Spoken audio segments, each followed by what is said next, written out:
Neo-Bedouins. A new breed of worker, fueled by caffeine and using the tools of modern technology, is flourishing in the coffee houses of San Francisco. Roaming from cafe to cafe and borrowing a name from the nomadic Arabs who wandered freely in the desert, they've come to be known as Bedouins. San Francisco's modern-day Bedouins are typically armed with laptops and cell phones, paying for their office space and internet access by buying coffee and muffins. San Francisco's Bedouins see themselves changing the nature of the workplace, if not the world at large. They see large companies like General Motors laying off workers, contributing to insecurity. And at the same time, they see the internet providing the tools to start companies on the cheap. In the Bedouin lifestyle, they are free to make their own rules. The San Francisco Coffee House is the new Palo Alto Garage, declares Kevin Burton, 30, who runs his internet startup, TailRank, without renting offices. It's where all the innovation is happening. The move toward mobile self-employment is also part of what author Daniel Pink identified when he wrote Free Agent Nation in 2001. A whole infrastructure has emerged to help people work in this way, Pink said. Part of it includes places like Kinko's, Office Depot, and Staples. It also includes places like Starbucks and independent coffee shops, where Wi-Fi, wireless internet access for laptops and other devices, is available. The infrastructure makes it possible for people to work where they want, when they want, how they want, said Pink. Pink calls it Karl Marx's revenge, where individuals own the means of production, and they can take the means of production and hop from coffee shop to coffee shop. There is nothing more free than being a web worker, Malik says. There is no boss. You work for yourself. This is the new Wild West. The individual is more important. That's the American way. It's about doing things your own way. Web workers represent that. It's the future, my friend. Ritual Roasters in San Francisco's Mission District is in many ways the epicenter of the Bedouin movement. Ritual, on Valencia Street near 21st Street, is almost always packed with people working on laptops. Every Bedouin seems to have a Ritual story. There's the time someone buzzed through the cafe on a Segway scooter. Ruby Red Labs, a hip web design shop in South Park, had its launch party there. Teams from established web companies such as Google Incorporated and Flickr, a photo-sharing site that's now owned by Yahoo, meet there. You'd never know these guys were millionaires, said Ritual co-owner Jeremy Tooker. As for why they're there, Sean Kelly said, I'm visiting with my friends instead of being locked up in a building in the South Bay. Using a cafe to run a business is nothing particularly new. Venerable insurance firm Lloyd's of London was actually started in a coffee house, Kennedy points out. According to the Lloyd's of London website, Edward Lloyd opened a coffee house in 1688, encouraging a clientele of ship's captains, merchants, and ship owners, earning him a reputation for trustworthy shipping news. This ensured that Lloyd's Coffee House became recognized as the place for obtaining marine insurance. Ernest Hemingway and F. Scott Fitzgerald wrote some of their best work in Parisian cafes. And in San Francisco, writers and poets of the Beat generation, such as Jack Kerouac and Allen Ginsberg, wrote in the cafes of North Beach. Café Trieste was among the most popular North Beach hangouts. To have a cappuccino, you come to North Beach, to Café Trieste, says Giovanni Papagianni Ghiatti, the founder. Now, Café Trieste has joined the ranks of Wi-Fi cafes. It would figure that the one laptop in action on a recent afternoon belonged to an art dealer. A cappuccino for overhead isn't bad, said David Salo, 33. He struck out on his own 3 months ago and has yet to open a gallery. 60 to 70% of what I do can be done with the standard tools available to everyone: a phone, a computer, and a laptop connection. Hello and welcome to the vocabulary lesson for the Neo-Bedouins article. Let's get started. Let's start with the title, Neo-Bedouins. Neo means new. Neo means new. So it's new Bedouins, Neo-Bedouins. And usually we attach neo to something else. Neo-Bedouins, neo-conservative, right? It means new something. Bedouin is the name of a group in Arabia, the Middle East. They are a tribe of people, a group of people. They live in the desert. They move around the desert. That's where the name Bedouins comes from. Okay, now to the article. It says a new breed of worker is flourishing in San Francisco. Breed, in this case, breed means kind. A new kind of worker, a new type of worker, a new breed of worker, is flourishing in the coffee houses of San Francisco. To flourish means to grow and succeed. Both ideas, really. To grow and succeed, or to grow successfully. That's to flourish, to flourish. So these new kinds of workers, they're flourishing in the coffee houses. That means they're growing. There's lots of them in the coffee houses. They are succeeding and doing well in the coffee houses. They're flourishing. And it says these workers roam from cafe to cafe. They're roaming from cafe to cafe. To roam means to move or to travel without a plan. So no plan. You don't say, I will go to New York City, and you travel in a straight line. That's not roaming, that's travel. If you roam, you just go from one place to another, but no plan really. That's to roam. Also, to wander has the same meaning. To wander.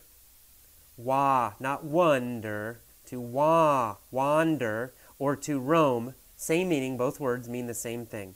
To wander or to roam is to move around without a plan. Okay, and then we see that the name Bedouins was borrowed from the nomadic Arabs who wander in the desert. Nomadic. Nomadic means a people, a type of person that moves around. They don't have only one home. Right? So these Arabs, they live with camels. They travel around the desert. They travel around Arabia. They don't live in one town or one city all year. They travel around. So we say they are nomadic. If you want to use the noun is nomad. They are nomads, or they are nomadic, using the adjective. Okay. And then we go down to the next paragraph, that these new Bedouins, these new workers in San Francisco, they're armed with laptops and cell phones. To be armed with something just means that you have it, or you carry it. They're carrying laptops and cell phones. They have laptops and cell phones. All right, moving down to the next paragraph. So San Francisco's Bedouins see themselves changing the nature, changing the way of doing business, changing the nature of the workplace. And it says they see companies like General Motors laying off workers. Okay, laying off means firing, right? It means you are forced to quit your job. So if GM lays off workers, it means GM fires the workers. It cuts the workers. Goodbye, you don't have a job now. Okay, and because a lot of big companies are laying off workers, firing workers, this is contributing to insecurity, to job insecurity. Insecurity is the opposite of security. Security means safety, stability, something that doesn't change quickly, something that is safe. So insecurity is the opposite. It means something that changes very fast, something that's not safe. So now, especially in America, there is no job security. It's very insecure, right? There is job insecurity. You can lose your job very quickly. All right, and then we see the phrase on the cheap in the same paragraph. On the cheap means cheaply.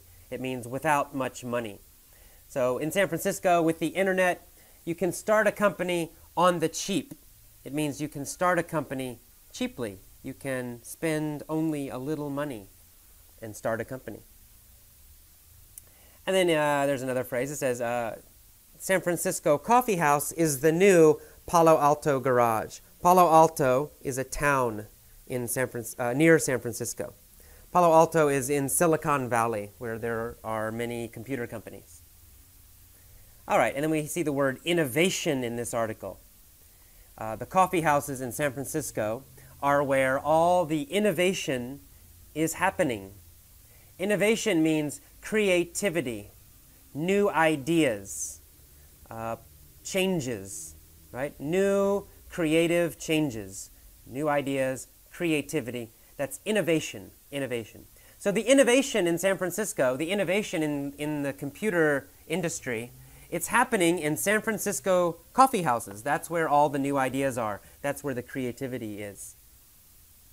All right. Then down a couple paragraphs, we see the word infrastructure. A whole new infrastructure has emerged to help people work this way. Infrastructure are the public services and the public goods in a country. For example, roads.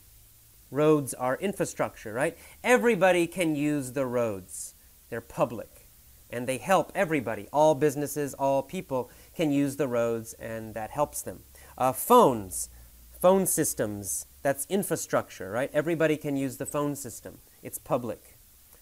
In San Francisco, we have the computer internet system. We have Wi-Fi, free internet, free wireless internet is Wi-Fi. That's infrastructure. Everybody can use it. It's public. All right. So this is infrastructure, and it has emerged.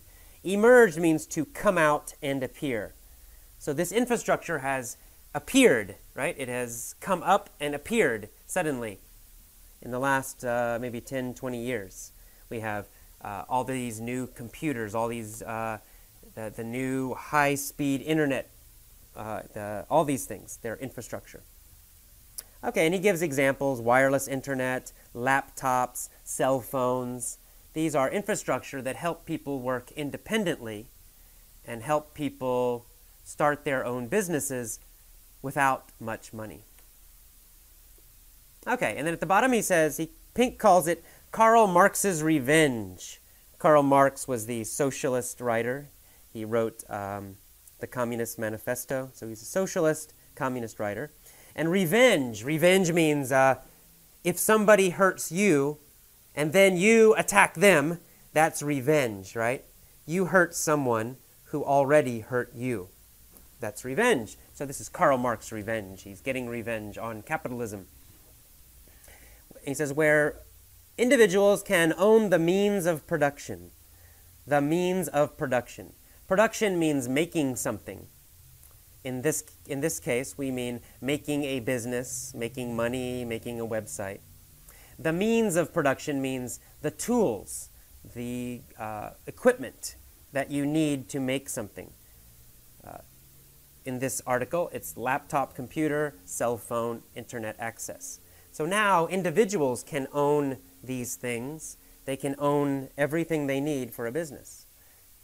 All right. In the past, you had to be very rich to do this, but now you don't need to be rich. All right. And then on to the next page, second page. We see the phrase web worker, web worker. There's nothing more free than being a web worker. Web, of course, means internet, right? Some people call it the World Wide Web or the web. The web means internet. So a web worker is an internet worker, someone whose business is the internet. And he says it's the new Wild West. The Wild West, that means it's an area that is very free, very free. This comes from American history, where the West used to be very free. So any situation where there's a lot of freedom, we call it the Wild West. And it says San Francisco's coffee houses are the epicenter of the Bedouin movement. The epicenter means the center, the exact center, the middle. It's where something starts. So in America, the epicenter of the internet, the epicenter of computer technology is San Francisco and Silicon Valley. They're next to each other. So the Bay Area, Northern California, is the epicenter of the computer industry. It's the